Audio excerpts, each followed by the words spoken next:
नमस्कार दोस्तों, स्वागत है आप सभी लोगों का फाइनेंसी यूट्यूब चैनल पर।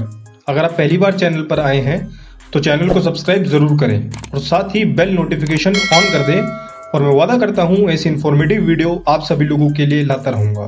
तो आज की इस वीडियो में हम लोग बात करेंगे, पहला, डिविडेंड इनकम क्या है, सेकंड, क्या यह डिविडेंड इनकम स्टेबल है, और थर्ड, देखेंगे कुछ ऐसी कंपनी जो हर साल डिविडेंड इनकम दे रही हैं। लेकिन मैं आप लोगों को पहले बता दूं, ये वीडियो सिर्फ एजुकेशनल पर्पस के लिए है। अगर आप इन्वेस्ट करते हैं तो अपने रिस्क पर करें। तो किसी भी कंपनी से कमाने के दो तरीके होते हैं। पहला, उस कंपनी के स्टॉक को सस्ते में खरीदना और महंगे में बेचना। दूसरा, किसी कंपनी के स्टॉक को होल्ड करना और डिविडेंड से कमाना। पहले समझते हैं डिविडेंड है क्या। तो डिविडेंड दो शब्दों से मिलकर बना है, डिवाइड प्लस एंड, यानी कंपनी अपने बचे हुए प्रॉफिट को एंड में डिवाइड कर देती है। और जरूरी नहीं कि हर कंपनी डिविडेंड दे, ये कंपनी पर डिपेंड करता है वो प्रॉफिट को अपने शेयर होल्डर के बीच डिवाइड करना चाहती है या नहीं। और कंपनी चाहे तो पूरा प्रॉफिट भी डिवाइड कर सकती है और प्रॉफिट का छोटा सा हिस्सा भी डिवाइड कर सकती है। और जिस कंपनी ने कभी भी डिविडेंड नहीं दिया, हो सकता है वो कंपनी भी डिविडेंड दे दे, और यह भी हो सकता है कि जिस कंपनी ने लगातार डिविडेंड दिया है वो कंपनी भी डिविडेंड देना बंद कर दे। तो आप स्टॉक के प्राइस बढ़ने पर तो पैसे कमाएंगे ही, अंटिल आप उसे सेल ना कर दे। साथ ही आप कंपनी के दिए हुए डिविडेंड से भी पैसे कमाएंगे। एक एग्जांपल से समझते हैं। मान लो आपने एक प्रॉपर्टी बाय की, तो आप उस प्रॉपर्टी को महंगे में बेचकर तो कमा ही सकते हैं, साथ ही आप उसे अगर रेंट पे दे दे तो वहां से भी कमा सकते हैं।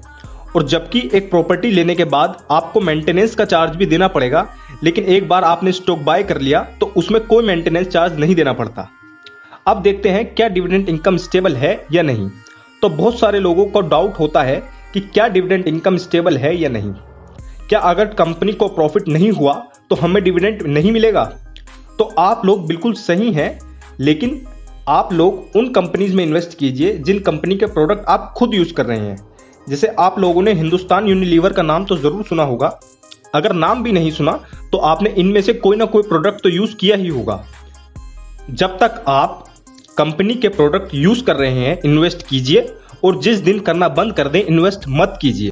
यह कोई स्टॉक सजेशन नहीं है, बस आप लोगों को समझाने के लिए एग्जांपल है। जब भी आप इन्वेस्ट करें, अपनी पूरी एनालिसिस करके ही करें। इसी का एक एग्जांपल आप लोगों के साथ शेयर करता हूं। आप सभी ने वॉरेन बफेट का नाम तो जरूर सुना होगा। वही वॉरेन बफेट दिन की 5 कोका कोला पीते हैं। उन्होंने कॉक में कभी इन्वेस्टमेंट नहीं किया। वॉरेन बफेट कोक कंपनी के डिविडेंड से इतना कमा लेते हैं कि कोक कंपनी का सीईओ जो सारा दिन कंपनी में काम करता है वो भी नहीं कमाता। आइए अब देखते हैं कुछ ऐसी कंपनियां जो हर साल अच्छे डिविडेंड दे रही हैं। बहुत सारी वेबसाइट हैं जहां आप चेक कर सकते हैं, जैसे मनी कंट्रोल, टिकर टेप या फिर स्क्रीनर। चलिए मैं आपको लेकर चलता हूं स्क्रीनर पर। तो पहला स्टॉक है इन्फोसिस, जिसका डिविडेंड यील्ड है 1.41% का। पहले समझते हैं डिविडेंड यील्ड क्या है। तो डिविडेंड यील्ड का फॉर्मूला होता है dividend price upon current stock price into 100।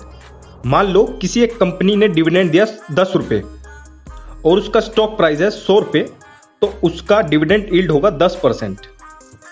और जरूरी नहीं जिस कंपनी का डिविडेंड यील्ड ज्यादा होगा वो डिविडेंड भी ज्यादा देगी, क्योंकि डिनोमिनेटर करंट स्टॉक प्राइस है। इसी का एक और एग्जांपल देखते हैं। एक कंपनी है बी, जो डिविडेंड दे रही है 20 रुपए और जिसकी करंट स्टॉक प्राइस है 50 रुपए, तो डिविडेंड यील्ड होगा 4%। अब जो कंपनी बी है उसका डिविडेंड यील्ड कम है कंपनी ए से, लेकिन वो डिविडेंड ज्यादा दे रही है। होप आपको डिविडेंड यील्ड का कॉन्सेप्ट समझ आ गया होगा। दूसरा स्टॉक है टीसीएस, टाटा कंसल्टेंसी सर्विस का, जिसका डिविडेंड यील्ड है 1.01%। और तीसरा स्टॉक है नेस्ले इंडिया लिमिटेड का, जिसका डिविडेंड यील्ड है 1.14% का। आशा करता हूं अब आप लोग समझ गए होंगे डिविडेंड क्या है, डिविडेंड यील्ड क्या है। लेकिन अभी भी आपका कोई सवाल है या कोई सजेशन है चैनल से रिलेटेड, तो कमेंट बॉक्स में जरूर बताएं। मिलते हैं अगली वीडियो में। Thank you so much.